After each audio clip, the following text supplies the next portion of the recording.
Player Profiler Posse, I am Hilow, and this is First Mover presented by Player Profiler. During the regular season, this show will focus on initial player pricing in DFS, the strategic elements of DFS play, and take a look at the week ahead for the upcoming DFS slate. Until then, though, we've got some time to dive headfirst into high-stakes fantasy football theory for the remainder of the NFL offseason and preseason.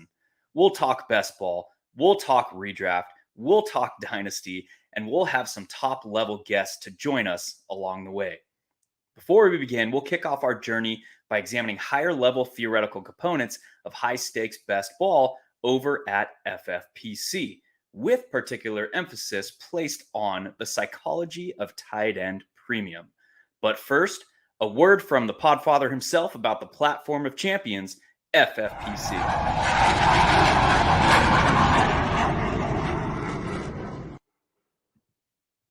Hey, people always ask me, what's the World Series of Fantasy? What's the Super Bowl of Fantasy? And it's easy. It's the FFPC.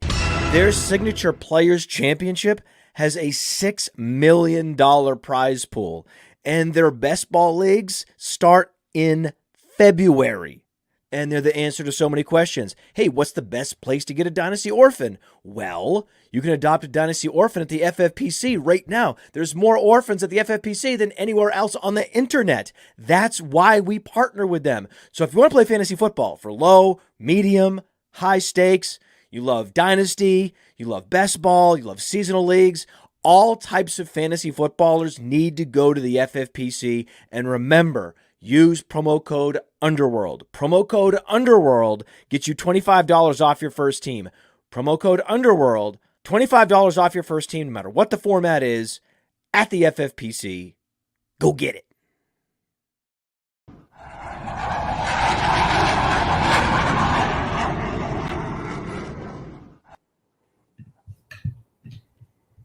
The first thing we need to do before we really dive into the psychological aspects of a tight end premium format is look at the tight end position as a whole, and then the underlying emphasis of the tight end premium format of 1.5 PPR per reception. So 1.5 PPR for receptions for tight ends is clearly a boost to the position as a whole, but not in the way that I think you would initially think. Let's look at some of the top performing tight ends of last year. Travis Kelce in 2022 put up 371.3 fantasy points on 152 targets.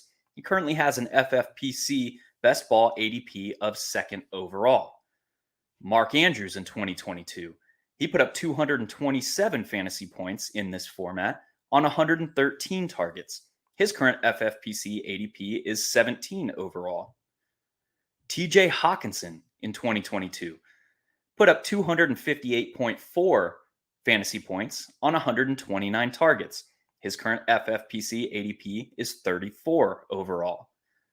I wanted to take a unique look at these specific three tight ends because these three tight ends really make up tiers 1 and tier 2 for the 2023 season at the position.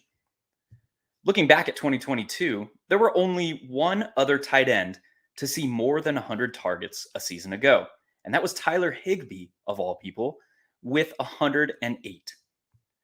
There were only 7 tight ends to score more than 6 total touchdowns in 2022, and one of them was the perennial troll Taysom Hill. So we know volume is hard to come by at the position. We know touchdowns are hard to come by at the position. What does that mean for us, though? On average, tight ends are being drafted a round and a half earlier on FFPC when compared to the two other major best ball sites, being Underdog and DraftKings. Once you hit tight end 10 per ADP, the average delta in draft position on FFPC versus those other two majors jumps to almost 2 full rounds. So what is that telling me?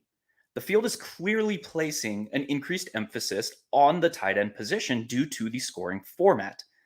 But is that what we should be doing? Let's dive in. Before we get into the really meat and potatoes here of this psychology discussion, human psychology, the interaction of agents or players in a game. These are heavy game theory methodologies. It is some higher level stuff. If it is interesting to you, I highly recommend you head on over to oneweekseason.com. Check out the Best Ball Plus package. Check out Inner Circle for all you DFS players out there, because we take an analytical, a theoretical, and a conceptual approach to training your decision process. We're not going to be just telling you who to play, when to play them, and how to play them. We are going to be focusing on why you play them, how these pieces work together, how we can train your decision-making process to make a repeatable habit pattern to place yourselves in the most plus EV situation that you can over a full season. So again, head on over to oneweekseason.com, check out the Best Ball Plus package, check out the Inner Circle package for you DFSers. Use promo code Hilow. That'll get you 20% off. Again, promo code Hilow, Hilow, will get you 20% off everything we have to offer over at oneweekseason.com. Back into the meat and potatoes here, the human psychology component of this data that we're looking at. We have tight ends, again, on average, being drafted a full round and a half prior to the other major platforms. When you get to tight end 10, it is now jumps up to an average of about 2 full rounds earlier for the tight ends being drafted on FFPC compared to the other majors being Underdog and DraftKings. So that is telling us that the field on FFPC values tight ends at an elevated rate, right? That's fairly simple. This makes sense considering the format. Or does it? So we know tight end premium boosts expected point production from the tight end position, but what does it really do? It favors volume at the position. We just got done talking about how there were only 4 tight ends that saw more than just 100 targets a season ago at the position. There were only 6 who did so in 2021. There were only 5 who did so in 2020. So we have this catch-22 situation developing where the format very clearly favors volume at the tight end position, but we don't have a significant number of tight ends who are actually seeing that volume to realize that edge that this format is giving you at the position. We have Travis Kelce. We have Mark Andrews. We have TJ Hawkinson. These are your tier 1 and tier 2 athletes per ADP at the position. If you break down the expectations, the projections, the mean expectation for the season of 2023, those are the guys that at a greater than average frequency are going to challenge for the overall number 1 at the position. Those are the guys that we can confidently project for more than 100 targets this coming season. So what we're seeing is that the field is not making this distinction. They are instead following the herd by overdrafting tier 3 tight ends and beyond. As I said before, once you get to tight end 10 per ADP, the delta in draft picks in ADP on FFPC compared to the other 2 majors is almost 2 full rounds. So players on FFPC are drafting tier 3, 4, 5, 6 tight ends 2 full rounds earlier than on the other platforms. How would we develop an optimal game plan to take advantage of these observations of the field that we are making? Well, tier 1 and 2 tight ends, or we basically wait as long as possible. And we can do that by dedicating additional resources in this format, draft picks, to the position. What we're trying to do there is close the gap in fantasy expectation in volume via layered touchdowns. And what is interesting about FFPC is they are extending the roster spots. We have extended rosters up out to 20 in the best ball format. Again, compared to Underdog there, which only has 18.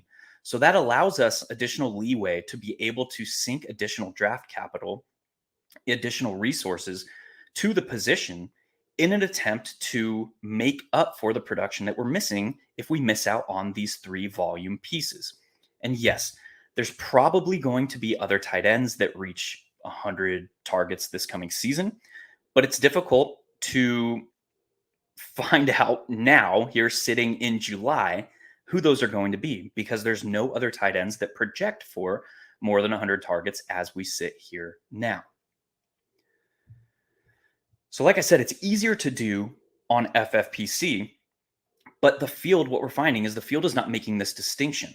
The field is chasing these tier 3, 4, 5, 6 tight ends further and further up the board the later we get, which is basically completely backwards of how we should theoretically be optimizing per this scoring format. So right off the blocks, I'm looking to target the elites, the tier 1, the tier 2, your Travis Kelce's, your Mark Andrews, your TJ Hawkinson. If I'm missing out on those players, there is no way that we should be reaching an ADP to secure the potential for these tier 3, 4, 5 tight ends. We should be allowing the field to overdraft them, and we should be making up for that loss in expected production through volume at the position. And we can do that because the scoring is extremely flat behind those tier 1 and tier 2 athletes. What that means is the median projection for the remaining tight ends or the remaining players at the position is flat, so we have a lower standard deviation. So the scoring is going to be a lot more condensed, and that is from a season-long median projection. So if we have this case where the field is simply overdrafting the position beyond the players that should see the bump, again, tight end premium favors volume at the tight end position, yet there's only 3 or 4 or 5 players that have that type of volume to be able to realize any bump that this format is giving us that are in the player pool right now. So we allow the field to overdraft the tier 3, 4, 5 tight ends. We make up for it in volume on the back end. What about the other wrinkles of the FFPC format? Playing best ball in FFPC, it is a weeks 1 to 14 aggregate scoring. So overall accumulative scoring. Beyond that, you enter the playoff rounds. So with the introduction of these playoff rounds, we now have to shift our theoretical mindset and framework to realize that now single week ranges of outcomes take on increased emphasis in this format. We have to win week 15. We have to win week 16 to get to week 17, where majority of our expected value in these contests is coming from. So to get to week 17, it's extremely difficult to do. But there are going to be players that outscore Travis Kelce, Mark Andrews, TJ Hawkinson at the tight end position over the sample size of now a single week. What we also see in these playoff type contests is that you start to see a condensing of ownership as you advance to the next round. Think about it. Travis Kelce goes off in week 15. He's going to be extremely highly owned in week 16 and beyond, because now he has put up that separator score that has advanced those teams to the next round. So what that does is it increases the emphasis that we need to account for or place on volume of players on a best ball roster at the tight end position. I like to think of it as this ping pong effect. You've probably heard that around the industry described that way as well. There is, if you are drafting Travis Kelce and you are doing so with always only drafting one other tight end on Travis Kelce rosters, you are effectively saying when you draft that team that Travis Kelce is not only going to be the optimal tight end from weeks 1 to 14, you are also saying that he is going to be near the top of all tight end production in week 15. He is going to then again be near tight end, the top of tight end production in week 16. And then if that happens, his ownership is going to be extremely high in week 17. So you were effectively saying that you can beat out all the other all the other Travis Kelce tight end rosters that are in the championship round where all the money is in these contests. And you can do it basically playing 8v8 lineups. You can remove one of the roster positions and beat the other however many players that are in the finals utilizing your other roster spots. And what that does is it's going to be extremely hard to differentiate. It's going to be extremely hard to find your way and make your way to the top of the leaderboard. By taking more volume, even on Travis Kelce rosters, if I'm not drafting Travis Kelce, I'm probably looking in the 4 to 5 tight end range on average if I'm drafting via these principles, because I would be waiting beyond tier 3, 4, and 5 and waiting to draft tight ends with a solid range of outcomes from a single week perspective very late in the draft. On the other flip side of that coin, on Travis Kelce rosters or Mark Andrews rosters or TJ Hawkinson rosters, these tier 1 and tier 2 athletes at the position, I'm still looking to allocate additional resources to that position further than the field tendencies, which are highly likely to be 2 tight ends on those rosters. I want to draft between 3 and 4 tight ends on those rosters because that gives me the ability to, 1, differentiate should Travis Kelce get me to week 17, and 2, be able to get Travis Kelce or Mark Andrews or TJ Hawkinson rosters into week 17 should one of those 3 players not perform at a high level in one of those playoff weeks. So via the format of these best ball contests, these high stakes leagues over on FFPC, and through our understanding of the contest rules itself, and through our observations of the field, we are able to develop this optimal game plan of attacking these contests and be able to place ourselves in the optimal position to realize expected value. I've said expected value a few times now, and I want to emphasize what the definition of expected value is.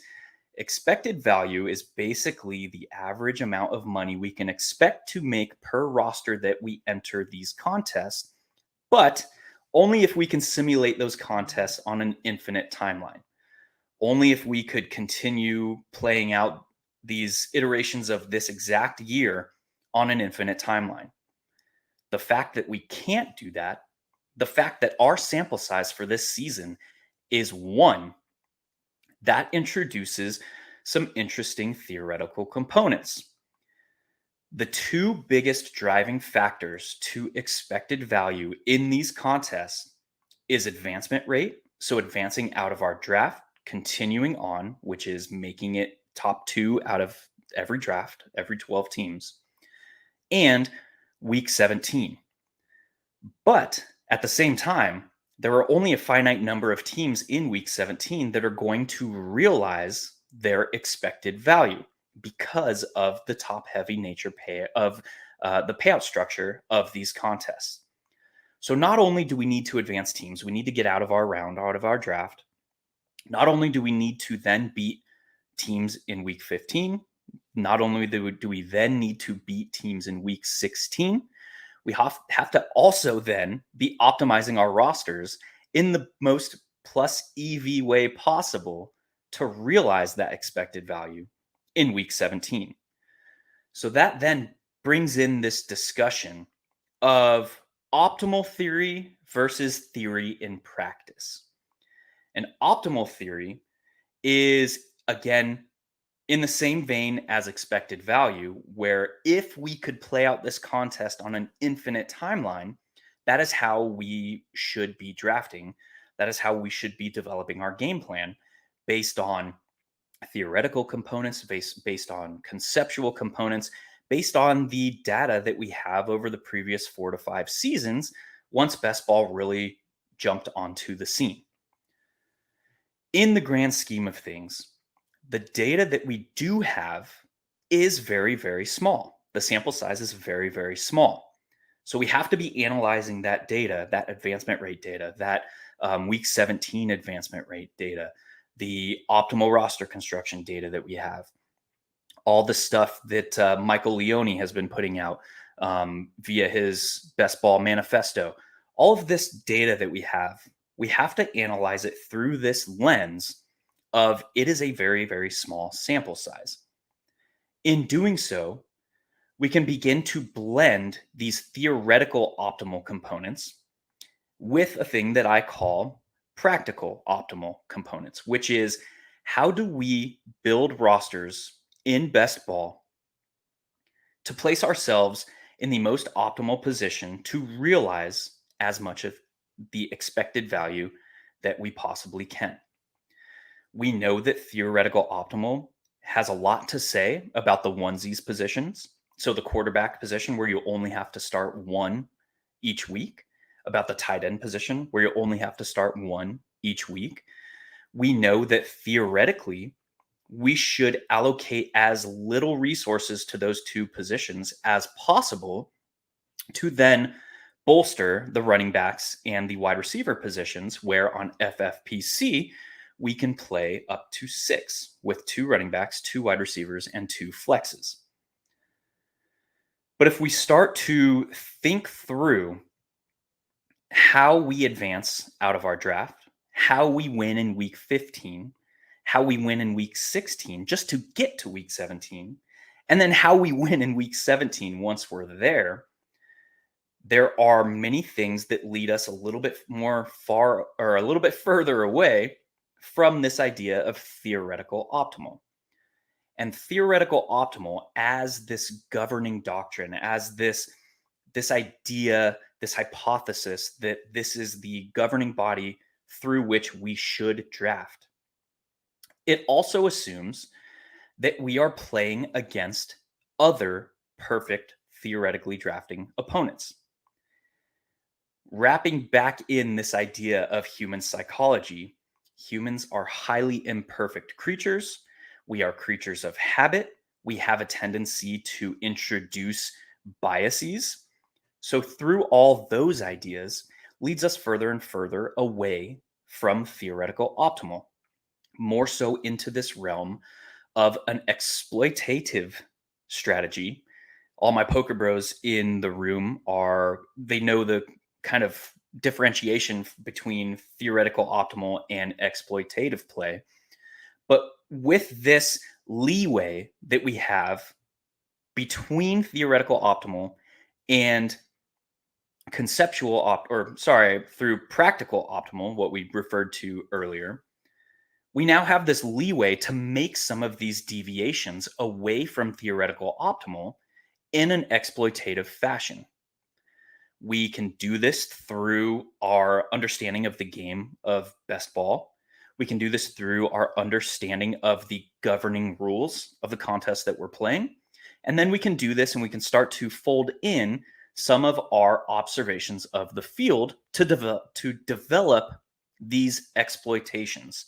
And those are exploits away from theoretical optimal. So we know on underdog, for example, 18 roster spots, we know that we should be theoretical optimal dictates 2 to 3 quarterbacks, 4 to 6 running backs, 7 to 9 wide receivers, and 2 to 3 tight ends. If we then think about what that theoretical optimal would be for FFPC, where we have 20 roster spots, we can start to bump up the positions, those guidelines, those guide rails, where we are weakest on the roster. Again, folding into some of our previous discussion here, those weaknesses should be at the tight end position based on our observation of the field, that they are overdrafting the tight end position relative to what boost tight end premium is really giving us. Again, it is a very, very heavy emphasis on volume at the position.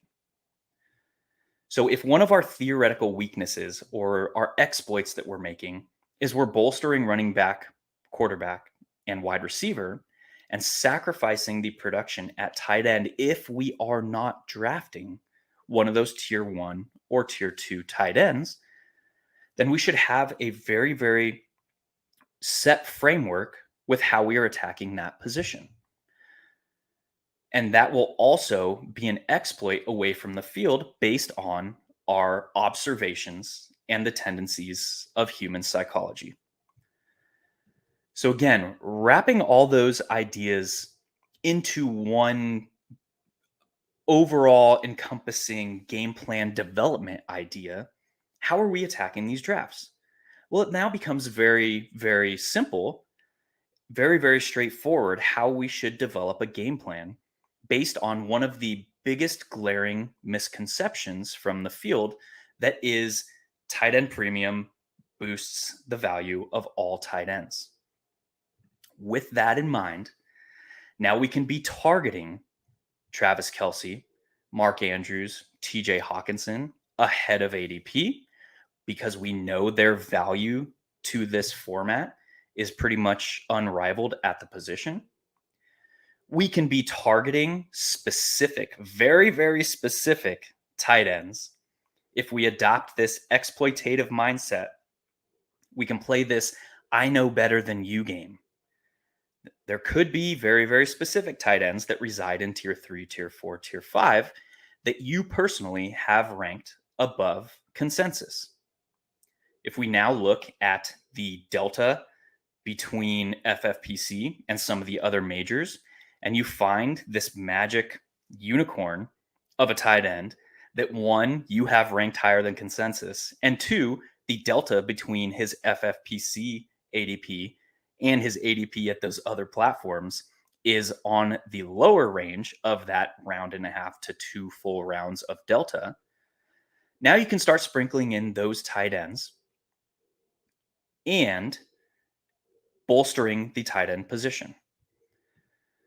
The last thing to think about is we do need, or I should say, we theoretically need, or need very, very close to, the optimal tight end in weeks 15, 16, and 17 in order to win these contests.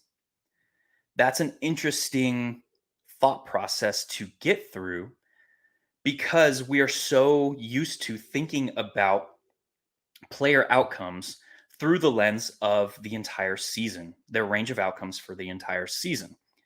And while that is extremely important for advancement rate, for advancing out of our individual draft, it means close to nothing once we start getting into the playoff rounds. So we have to balance those theoretical thoughts that we've discussed to this point with the idea that, hey, we might need one of these middle round tight ends, these tier 3, 4, 5 guys, once we get to the playoffs. There could be that.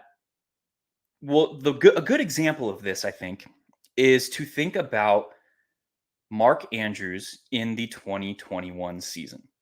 Mark Andrews in the 2021 season, we kind of knew who Mark Andrews was at this point. Somewhat similar to a George Kittle, extremely efficient, very, very good in the red zone, but lacking the top end volume. What happened in the 2021 season is the Baltimore Ravens picked up extreme injuries along their offensive line. They picked up extreme injuries in their secondary, and their running backs, they were down to their third, fourth, and fifth running backs on their depth chart because they picked up extreme injuries at the running back position. That forced their team mindset, their team identity, away from this team that could control the games through their defense and through this ground and pound ball control, move the chains type mindset. And now they were having to open up their offense and pass all over the field. Mark Andrews was being drafted as a tier 3 tight end that season, and he came out and put up a tight end 1 season and beat out Travis Kelce for overall 1 at the position honors. So we'll phrase it like this. It is difficult to say sitting here now in July if there is going to be that magic unicorn tight end that's going to do something similar to what Mark Andrews did in 2021. It is also very difficult to sit here in July and try and pick out who the optimal tight end is going to be in week 15 of the 2023 season or week 16 of the 2023 season. So for that reason, and typically how I am going about layering those tier 3, 4, 5 tight ends into my portfolio is I'm just basically taking them as they come. I'm taking those fallers in ADP. That'll help us generate uniqueness in our rosters. That will also give us the exposure to these tier 3 and 4 guys that we could, again, theoretically could end up needing come the playoff time. Again, it is very, very difficult to do that in draft and as we're sitting here in July to predict those outliers, those 95% outcome outliers at the position. But all we can do is take the theoretical concepts that we've talked about thus far today, develop an optimal game plan, leveraging our observations of the field, and then fold in how we kind of place those plus EV bets in the range of tight ends, again, tier 3, 4, and 5 tight ends that we know are being overdrafted per the theoretical components discussed. So that was a lot, some heavy theory getting into this idea of how we fold in our observations, our field tendencies, and human psychology into our game plan development, and how we can place ourselves in the most optimal position to realize as much expected value as possible. With that, we're going to get out of here. We're going to send you back to the Podfather to give us some closing thoughts. This was First Mover. I am Hilow. We will see you throughout the rest of the off season, and we will transition to some DFS once we get into the regular season. See ya. Hey, I want to take a moment to thank you for tuning in. It's important to me that all of our media be free. This is only possible because of you allowing a true independent sports media enterprise to thrive unlike any other in the business. So please subscribe to the All In Package to continue to make all of this possible, to ensure that all of our stats, information, data, content is available to you, especially you, the people that get the site and get the show.